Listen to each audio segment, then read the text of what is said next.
These are all distortions of the supply side. Okay? Now, besides working over here, the government also works on the demand side. They have a government institution called the Commodity Credit Corporation that they've set up, the CCC. What that is a loaner, a debt, a banking industry basically for farmers. Farmers typically borrow money in the springtime. They borrow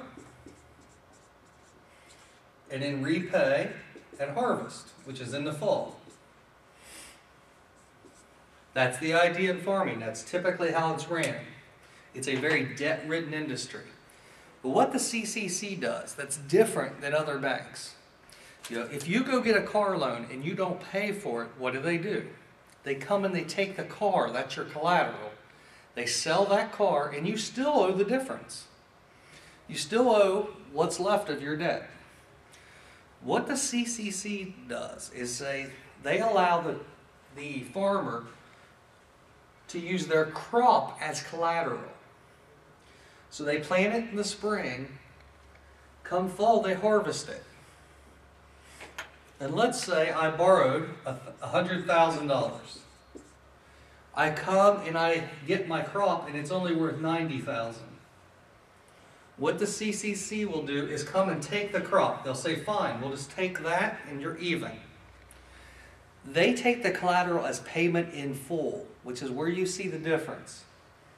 On the other hand, let's say that year's a bumper crop and you get $120,000. What the farmer then does is pay back the $100,000 loan and keep the $20,000. So what you see in doing this is you're basically setting a floor price. Now the problem is, again, it creates surpluses. 3 ways the government tries to eliminate the surpluses once it creates them is the government purchases those through the CCC. They take ownership. They are the ones that try to sell those abroad. So they try to export sales. And then again, they try to put restrictions on supply. Now, another way the government has helped farmers is the idea of what they call a cost subsidy. It is getting a benefit for which you don't pay. The classic example here is when the government reroutes a river to get it closer to a farm so that they can use it as irrigation. This is what's happened in the case of the Colorado River. You've actually seen that river moved and in irrigation dug by the government. Who's paid for that? All of you have paid for that in your tax dollars. Who benefits? It's the farmer. They get a benefit for which they do not pay. That's a subsidy. And the government does that to help farmers. And again, by taking that cost away, you're only increasing the surplus. Now, years ago, the government came up with a new system. Rather than play with this whole chart here, the demand side or the supply side, the government said, forget that. We'll put in a system that'll protect the farmer, keep their income right where it should be, and at the same time, not play with the market factors at all. That was called direct income supports.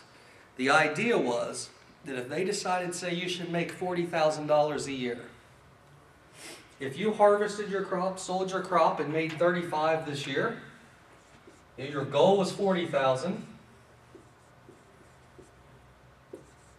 your actual was $35,000, they just wrote you a check for $5,000.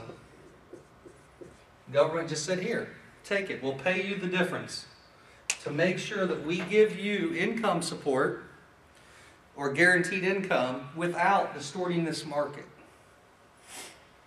It's called a deficiency payment. We'll pay you how much you're deficient of your goal. Farmers didn't like this very much, and farmers rebelled. They actually took their tractors and drove to Washington. And American people have a very, long-standing love affair, if you will, with that farming culture. They're thought of as very hard-working, morally upright people. So when the farmers start complaining, guess what voters say? Voters tell them to change the rules.